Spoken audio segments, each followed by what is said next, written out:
Welcome to the League of Nerds comic book segment number 69. I'm John Cooney here to talk to you about comics released the 22nd of May, 2013. Beginning as usual with my first five, meaning these are the first 5 books I intend to read this week, and I'll give you a little more depth on them, starting with, at number 1, Superior Spider-Man number 10. It begins here, a perfect jumping on point as the Green Goblin returns, and Spider-Man is nowhere to be found. Now, warning, I can't talk about Superior Spider-Man 10 without spoiling Superior Spider-Man 9, but you should have read that by now. It came out 3 weeks ago. Writer Dan Slott recently discussed the series, saying, quote, I love Peter Parker, but there are some songs where it's about the notes you don't play. And right now we're looking at Spider-Man's world and Spider-Man's supporting cast and Spider-Man's villains and everything that is inherently Spider-Man. We have a hero with all of Spider-Man's powers, DNA, his voice, but the one thing taken out of the equation is Peter Parker's soul. Can you do a Spider-Man book without the soul of Peter Parker? It frees me up to do everything. As crazy as you think it's been, it's about to get crazier. There's no Jiminy Cricket on Doc Ock's shoulder anymore. It is gone. Early on, I was telling everyone at Marvel what I wanted to do with Superior Spider-Man. Everyone was really cool about it until we got up to it happening. Axel Alonso, our wonderful editor-in-chief, said, wait a minute, there's going to be no Peter Parker in this? And we argued about it. We discussed it. Mark Waid threw in some ideas, and Matt Fraction threw in ideas. Something we all settled on and liked was the idea of Ghost Pete. I was a little against it at first, but once everyone got crazy at the end of Amazing Spider-Man number 700, and I had never seen comics fans go so crazy about something I've written, I knew that having the twist ending in Superior Spider-Man number 1 with Ghost Pete, I was like, oh, thank God Axel wanted this. He was right. We knew once we had Ghost Pete that he would go away after 8 or 9 issues, and then it ramps up even more. In other words, the series so far has been on training wheels. Now the wheels are off. We can do all kinds of crazy things with the bike. Look, one wheel. Woohoo! We have no hands on the bars. We can go a little crazy. Oh, I can't wait. Close quote. Slott went on to explain the details of the recent change. Quote, he originally set up a plan where he could have all of those memories so that if someone came up to him saying, remember that time in Budapest? He could answer, ah, yes, I remember. Here's the secret handshake. Flash could go, hey, you remember when you showed up on my 20th birthday? Otto could answer, yes, I do. You were wearing a green shirt. All of that is gone, and that's going to create some new problems. In Superior Spider-Man number 10, we're getting all of the fallout from number 9. What is Peter Parker's life like now that it's just Otto? What's that like? We check in on all the characters and people and relationships, and we're starting to get a feel for what the Green Goblin is up to. What's he doing now that he's back? Right now, Otto is in control of the moral compass of Spider-Man. That might not be a good thing. If you're looking for a road to redemption, you're probably better off having a Peter Parker moral compass rather than an Otto Octavius one. That said, he does want to be a hero. Now more than ever, he's going to be that hero in his own way. That's going to lead to some very interesting things. Close quote. At number 2, we've got Uncanny X-Men number 6. The Uncanny X-Men face evil sorcerer Dormammu. Don't miss this new take on the evil sorcerer demon courtesy of Bendis and Irving. Discover the secrets magic has been hiding since the Phoenix Force left her in Avengers vs. X-Men. Writer Brian Michael Bendis explained about magic, quote, she's very young even though she's been around for a while. She evolved to this state she's in, but is still in many ways the mind of a child. She did some crazy stuff back in the day, and a lot of it is going to come back to bite her in the X-Men at a time when they need to be focused the most. Here comes Dormammu, man. Close quote. In a recent USA Today interview, Bendis said that he got the idea to use Dormammu after his daughter and fellow writer Matt Fraction's son were playing the video game Marvel vs. Capcom, and the kids wanted to hear all about him when he appeared. Quote, I'm like, all right, Dormammu needs to come out. Look how exciting he is to the little kids. Close quote. At number 3, we've got Powers Bureau number 4 by Brian Michael Bendis and Michael Avon Alming, the Eisner Award-winning creator-owned series that shows cops in capes like you've never seen them before. With all superpowered cases now federal cases, Walker and Dina are now up to their necks in the most dangerous chase of their careers. Also, Dina is pregnant, so there's that. Plus another look behind the scenes at the Powers TV show. Now, this new series came after a lengthy break while the creators worked on the Powers TV show and came with a new name, initially announced as Powers FBI, then changed to Powers Bureau. Series artist Alming explained, quote, I think it had something to do with the FBI copyright laws or something. I honestly don't remember. We'd gone through so many different names it's become kind of a blur.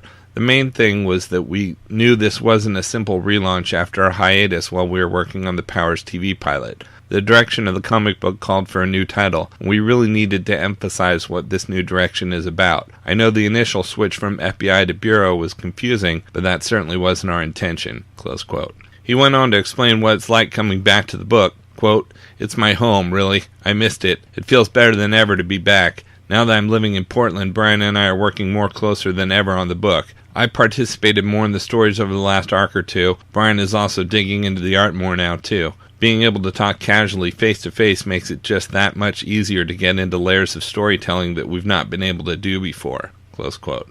As for the TV show, it's being retooled after the initial pilot was rejected. Omic explains, quote, "I've read the new scripts by Charlie Houston, and he really has captured the voice of Powers. The pilot we filmed was really good, but these new scripts are already closer to Powers. One of the best parts of working on the show has been being able to look much closer at Powers' nuances we normally wouldn't inspect in the comic, and then bringing that new knowledge back into the series. The experience has really refreshed the book.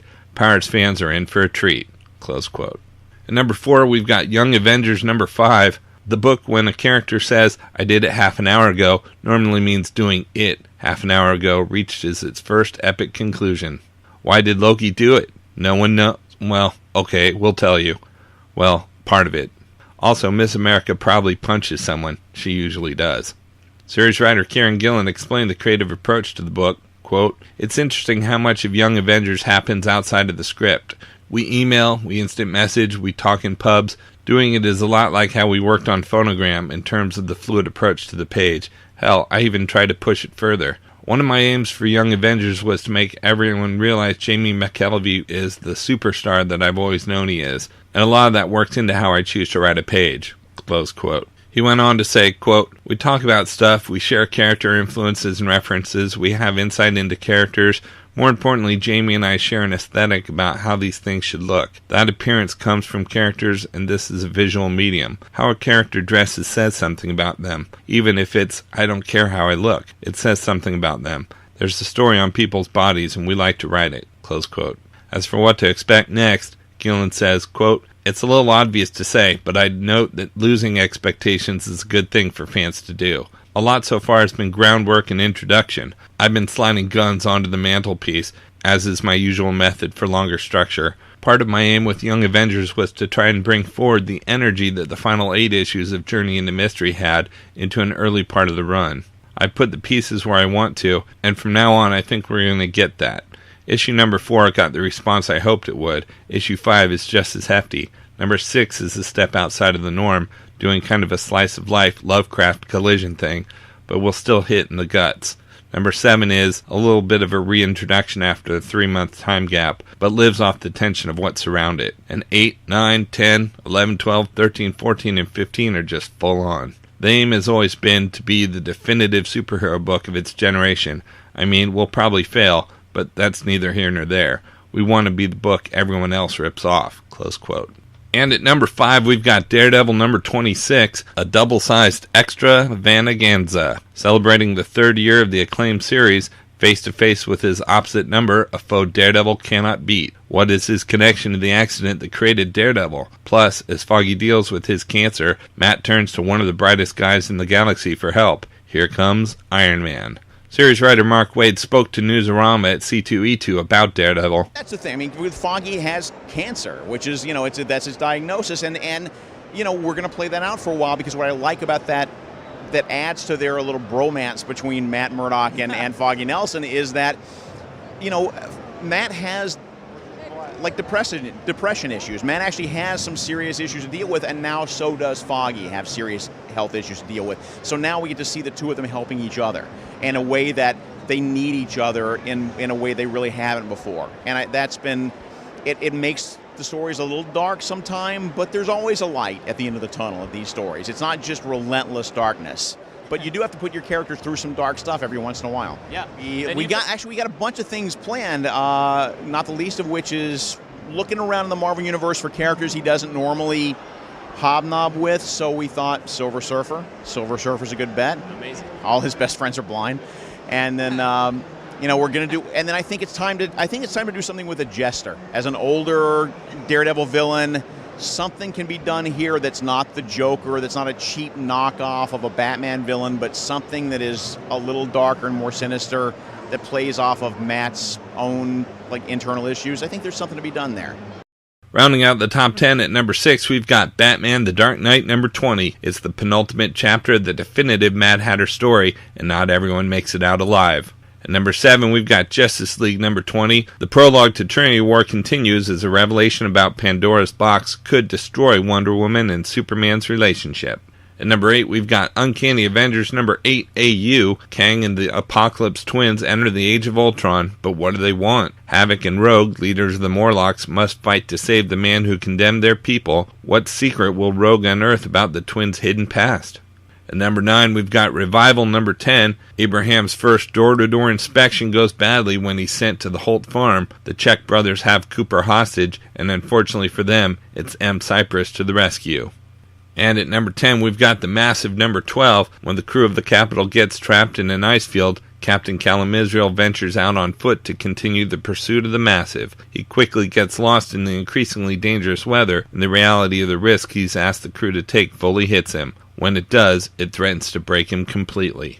For the best of the rest from DC, we've got Aquaman number 20. As the Scavenger compiles more Atlantean weaponry and artifacts, Aquaman enlists the aid of the others to help find one missing relic in the southwestern United States before his enemies can get to it. Next, we've got Batman Incorporated number 11. Batman's world has been devastated by his war against Talia, but is he willing to give up his own humanity? Next, we've got Flash number 20. An all-new Flash epic begins here, and the stakes have never been higher, as Barry races toward a confrontation with the Reverse Flash. We've also got Fury of Firestorm, the Nuclear Man number 20, final issue. Overwhelmed and beaten by a crew of supervillains, Ronnie and Jason are about to find out how bad things can get when Firestorm is labeled a living weapon of mass destruction and slated for dissection.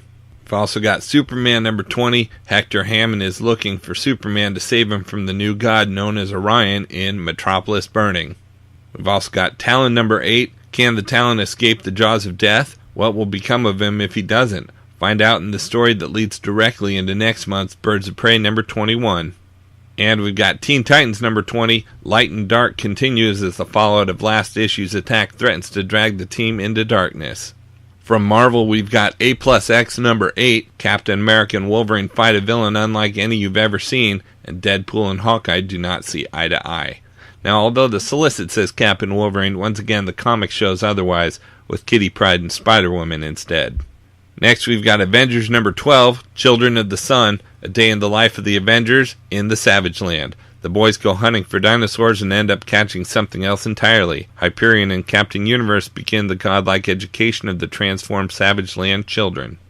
We've also got Fantastic Four number 8. One day a year, the Thing reverts to his human form. This year, Ben Grimm is going to go home again, as Ben Grimm. What was Yancey Street really like back in the day, and how long until the ever-loving Thing makes his appearance? And meanwhile, the tables get turned in Franklin and Val's relationship, and when these two siblings have a rivalry, all bets are off. Next, we've got Fearless Defenders number 4 AU. In a world where some villains became heroes instead, Warrior Woman teams up with Carolyn LaFay. The connection between the Fearless Defenders' greatest foe and Morgan Le Fay is finally revealed, and it's true in our world too. We've also got Iron Man number 258.3. Michelini, Layton, two voices that defined Iron Man come together to tell the untold story of his most dire hour, Armor Wars 2. Next, we've got Ultimate Comics Wolverine number 4 of 4, the shocking conclusion to Legacies. A new villain is born. Jimmy Hudson's loyalties are put to the test. What is the secret that Wolverine never shared with his son? And we've got X-Men Legacy number 11, fated to destroy mutant kind. Legion is desperate to learn if the predictions are true, so he makes a deal with the devil in his own mind to find answers. But what terrifying truth would drive David to take extreme measures and undergo a procedure that would remove his mutant powers? From IDW this week, we've got Doctor Who number 9. The TARDIS has recently been on the fritz, but now it has gone completely out of control, and the Doctor is nowhere to be found. Meanwhile, white holes have been forming throughout time and space, sucking in everything around them. What does the hypothetical gentleman have to do with it all? Find out in the 4-part story, Skyjacks. From Image Comics, we've got Bounce number 1, written by Joe Casey, art and cover by David Messina. First issue spectacular. Meet the ultimate slacker superhero for the 21st century. Jasper Jenkins is a superhead and a superhero. He's relatable and reliable, and he's embarking on the adventure of a lifetime. The sensational debut of a new feel-good hero of the decade. You can't afford to miss it. We've also got Nowhere Men number 5 with the simple solicit, Dead to the World. Out in trades this week from IDW, we've got Star Trek, the John Byrne Collection hardcover. Comics legend John Byrne has taken on 4 Star Trek titles, all collected in this oversized hardcover collection. Assignment Earth recounts the adventures of interstellar agent Gary 7. Crew recounts a tale from the very beginnings of the United Federation of Planets. Leonard McCoy, Frontier Doctor, is a collection of tales from this famous member of the Frontier Medics program, and mystery, intrigue, and war abound in Romulan's Pawns of War.